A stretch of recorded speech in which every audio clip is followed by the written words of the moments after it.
ഞാൻ പറയുകയാണെങ്കിൽ ഈ ലോകത്തുള്ള മനുഷ്യരെല്ലാം ആർട്ടിസ്റ്റ് ആകണം എന്നാണ്. എന്താ അങ്ങനെ പറയുന്നത്? അതെന്താന്ന് വെച്ചാൽ കലാകാരന്മാർ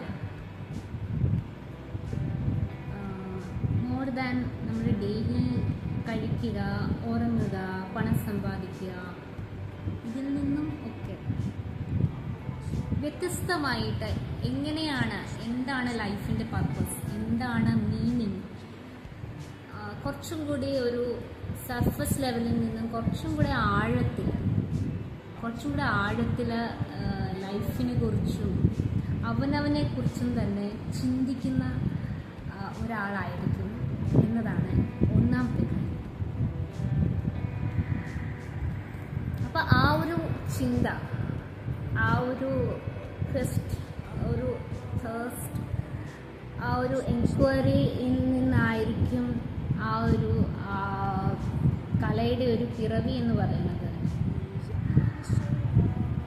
ആഴങ്ങളിൽ ജീവിതത്തെ മനസ്സിലാക്കാൻ സഞ്ചരിക്കുന്ന ഒരു യാത്രികനാണ് ഓരോ കലാകാരന്മാർ. അപ്പോൾ ജീവിതത്തെ അത്ര പ്രൊഫൗണ്ടായിട്ട് എക്സ്പീരിയൻസ് ചെയ്യാനായിട്ട് സാധിക്കുന്നത് ഒരു കലാകാരനാണെന്ന് ഞാൻ പറയും. So more than self expression, ആ ഒരു പ്രൊഫൗണ്ട്നെസ്, ആ ഒരു പേർപ്പസ്, അത് മനസ്സിലാക്കാനായിട്ട് ഒരു കല നിങ്ങളെ ഹെൽപ്പ് ചെയ്യുമെന്ന് ഞാൻ പറയുന്നു. സത്യമസത്യങ്ങളുടെ, ബ്യൂട്ടിയുടെ ഒക്കെ നിർവചനം, അല്ലെങ്കിൽ നിങ്ങൾ ആരാണ്, നിങ്ങൾ എന്താണ്, നിങ്ങൾ എങ്ങനെ വേണം എന്ന് നിങ്ങൾക്ക് പറഞ്ഞു തന്നത് ആരാണ്? സൊസൈറ്റിയാണ്.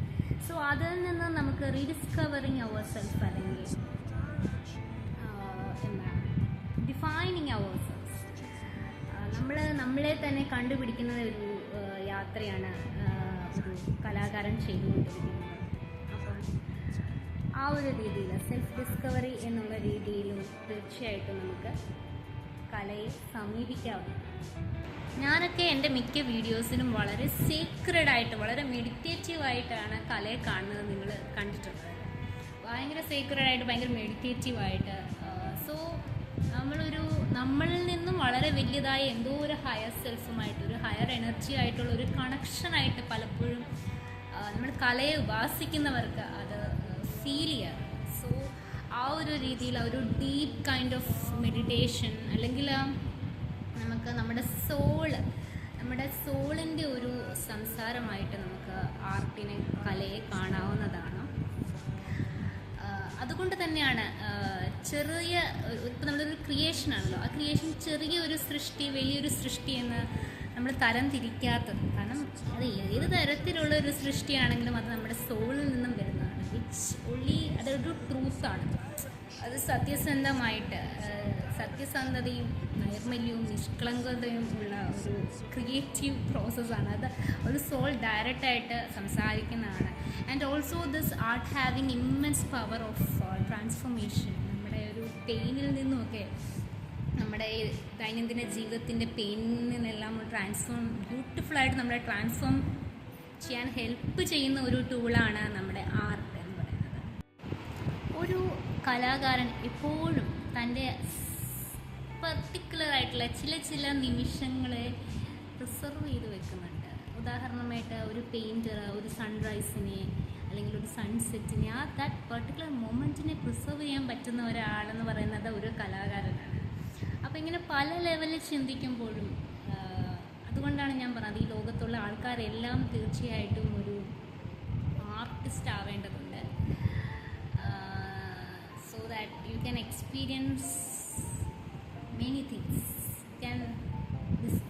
നമുക്ക് നമ്മളെ തന്നെ എക്സ്പീരിയൻസ് ചെയ്യാൻ സാധിക്കും. നമുക്ക് ലൈഫ് കുറച്ചും കൂടെ ഒരു പ്രൊഫൗണ്ടായിട്ട് എക്സ്പീരിയൻസ് ചെയ്യാനായിട്ട് സാധിക്കും. നമുക്ക് ഒരു ഹയർ സെൽഫുമായിട്ടുള്ള ഒരു കണക്ഷൻ, ഒരു പോസിബിലിറ്റി ഉണ്ട്. നമുക്ക് നമ്മളെ തന്നെ സൊസൈറ്റിയുടെ ടീംസില്ലാതെ നമ്മുടെ ടീമിൽ റീഡിസ്കവർ ചെയ്യാൻ സാധിക്കുന്നു. നമുക്ക് ബ്യൂട്ടിഫുൾ ആയിട്ടുള്ള മൊമെൻറ്റ്സ് ഒക്കെ പ്രിസർവ് ചെയ്യാൻ സാധിക്കുന്നു. നമുക്ക് നമ്മുടെ പെയിനിനെ ട്രാൻസ്ഫോം ചെയ്യാനായിട്ട് സാധിക്കുന്നു. പിന്നെ ഒരു മെഡിറ്റേഷനായിട്ട് നമുക്കതിനെ കാണാൻ സാധിക്കുന്നു. അങ്ങനെ ഡീപ്പറായിട്ടുള്ള ഒരു ഡിസ്കവറിക്ക് വേണ്ടിയിട്ട് നിങ്ങൾക്ക് ഏവർക്കും സാധിക്കട്ടെ എന്ന് ആശംസിച്ചുകൊണ്ട്